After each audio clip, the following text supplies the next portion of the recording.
Hello everyone. So the topic which I have picked today is body plot. I'm sure you must have done this topic in your BTech and during your preparation of the exams, but हम इसको थोड़ा सा easiest way में करने की कोशिश करेंगे. So इसमें हम जो पढ़ने जा रहे हैं मेनली सबसे पहले मैं बिल्कुल ही बेसिक से स्टार्ट करने वाली हूँ. तो हम इसमें मेनली पहले ड्रॉ करना सीखेंगे. How to draw the Bode plot from the transfer function. ठीक है. So the transfer function will be like st1 plus 1, st2 plus 1, st3 plus 1. So this is the whole transfer function जिसका मुझे body plot draw करना है. But before doing this हम एक एक part का सेपरेटली पहले बॉडी प्लॉट ड्रॉ करना सीखेंगे. फॉर एग्जाम्पल यहाँ पे आप एक पोल भी ले लीजिए ओरिजिन पे, तो हम सेपरेटली पहले इन सब का बॉडी प्लॉट डिजाइन करेंगे. उसके बाद हम लास्ट में इन सबको कंकैटिनेट करके कितनी जल्दी हम बॉडी प्लॉट ड्रॉ कर सकते हैं ये देखेंगे. ठीक है. तो मैं इस छोटे छोटे सेशंस बनाऊंगी इन पे कि कैसे कैसे हम इन ट्रांसफर फंक्शंस को ड्रॉ कर सकते हैं. फॉर एग्जांपल 1/st+1 को कैसे ड्रॉ करेंगे, st+1 को कैसे ड्रॉ करेंगे, 1/s को कैसे ड्रॉ करेंगे, वेरी इंपॉर्टेंटली 1/s² + 2s+1 को कैसे ड्रॉ करेंगे. ठीक है. तो इन सब ट्रांसफर फंक्शंस पे मेरी अलग अलग वीडियोस आएंगी, just very very small 5 to 10 minutes की वीडियोस.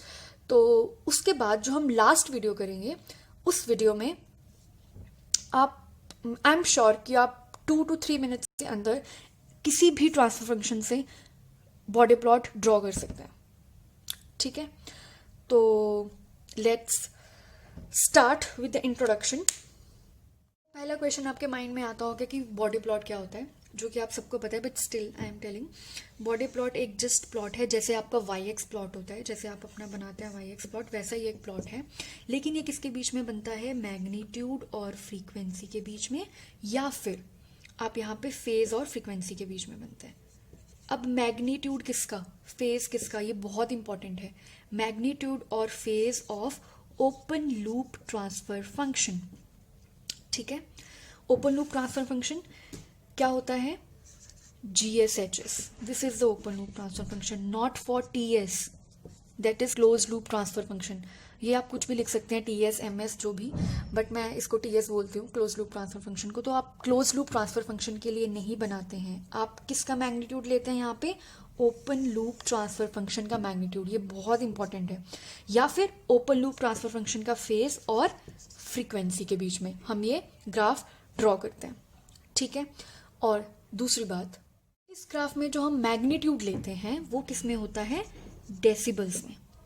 ठीक है. और मतलब Y एक्सिस पे आपका क्या होगा, मैग्नीट्यूड ऑफ व्हाट, GSHS, इसका मैग्नीट्यूड होगा. ठीक है. वो किस फॉर्म में लेंगे हम, डेसिबल फॉर्म में, एब्सोल्यूट फॉर्म में नहीं लेते. डेसिबल फॉर्म में मतलब फॉर एग्जांपल आपका मैग्नीट्यूड जो आ रहा है वो आ रहा है 2, तो आप 2 नहीं लिखेंगे, आप क्या लेंगे इसमें, 20 log 10 2. This is the decibel form, right.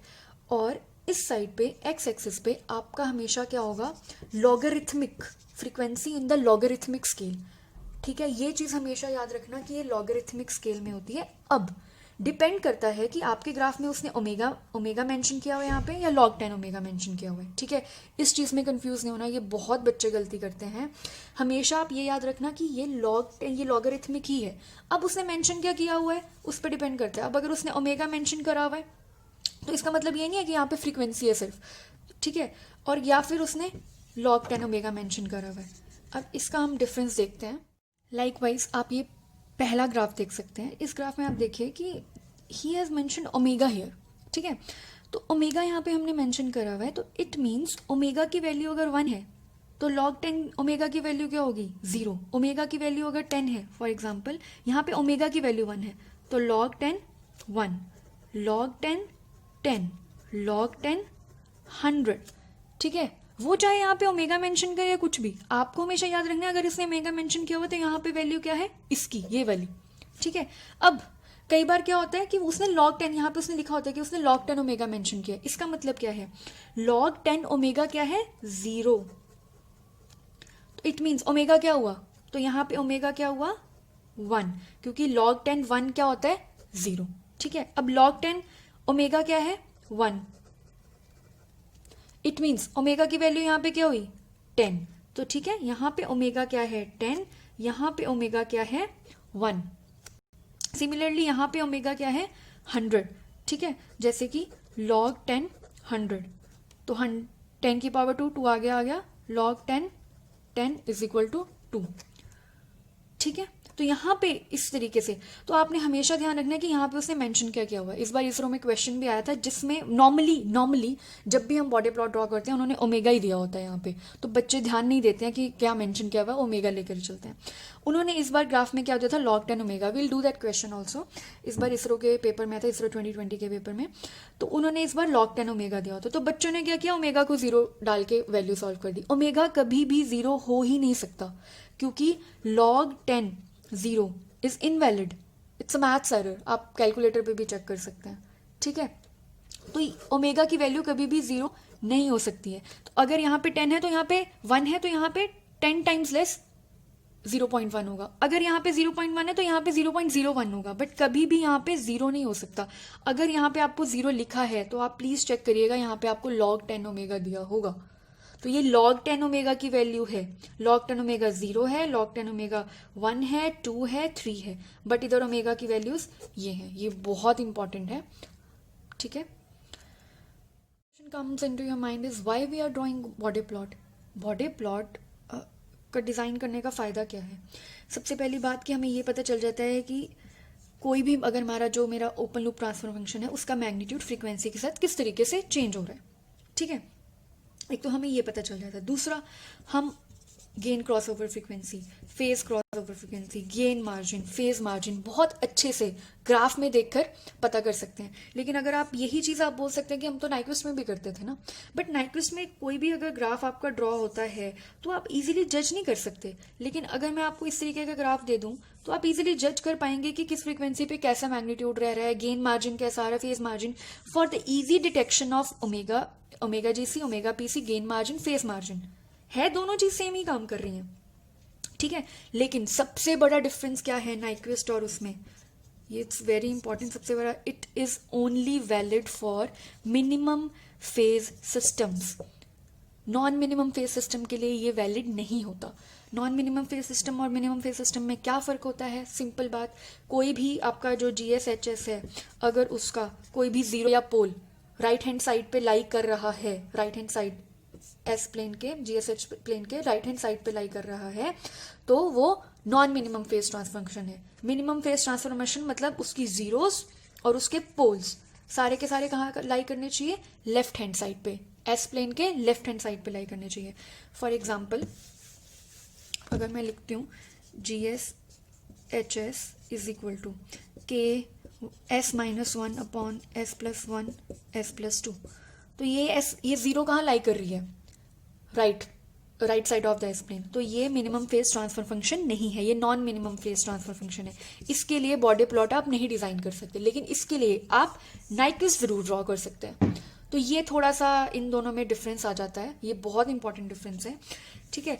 लेकिन अगर हम बोले कि ग्राफिकली बॉडी प्लॉट से gain margin, phase margin, omega GC और ओमेगा पीसी वगैरह देखना बहुत इजी हो जाता है। अब आप पूछेंगे that why we are very keen to know about GM, PM, omega GC and omega PC, because कि हमें we have to design the controllers, compensators, so we have to see what we need to do. We have to increase the phase margin, increase the gain margin, or what we want to do. But उसके लिए we have to see the graphs ना, कि कहाँ से मुझे बढ़ना है, कहाँ से मुझे कम करना है। तो फिर उसके लिए हमें विजुअली जो ग्राफिकल इंफॉर्मेशन हमें चाहिए वो बॉडी प्लॉट हमें ज़्यादा अच्छे से देता है, ठीक है। और ये हमें एब्सोल्यूट और रिलेटिव स्टेबिलिटी दोनों के बारे में बताता है। तो सबसे बड़ी बात आप लिख सकते हैं कि ये सिर्फ मिनिमम फेज सिस्टम के लिए है, सेकेंडली आप इससे एब्सोल्यूट एंड रिलेटिव स्टेबिलिटी के बारे में पता कर सकते हैं। जब भी रिलेटिव स्टेबिलिटी आपको आएगा ना, रिलेटिव स्टेबिलिटी का मतलब होता है गेन मार्जिन, फेस मार्जिन, और एब्सोल्यूट का मतलब होता है हाँ स्टेबल है या नहीं है, ठीक है, सिर्फ यस और नो। ये नहीं बताता कितना स्टेबल है, कितना अनस्टेबल है, ये कुछ नहीं बताता है, ठीक है। अगर आप रिलेटिव स्टेबिलिटी की बात करें तो मतलब गेन मार्जिन और फेस मार्जिन की बात कर रहे हैं। ठीक है। तो एंड अब इसमें विजुअलाइजेशन जो है वो इजी हो जाती है, ठीक है। तो ये इसके फ़ायदे हैं। तो चलिए बाकी हम नेक्स्ट वीडियो में करेंगे डिज़ाइन। अब नेक्स्ट वीडियो में जस्ट हमारे पास 5 मिनट्स की वीडियो होंगी just for the design of the transfer functions. हम बिल्कुल सिंपल पहले मिनिमम ट्रांसफ़र फंक्शंस लेकर चलेंगे जो इस तरीके से काम कर रहे हो, ठीक है, इन पे बनाएंगे। और लास्ट वीडियो में हम देखेंगे कि कैसे हम 2 मिनट के अंदर अंदर पूरे का पूरा बॉडी प्लॉट डिज़ाइन कर सकते हैं। So if you like the video, please like, share and subscribe. Thank you so much.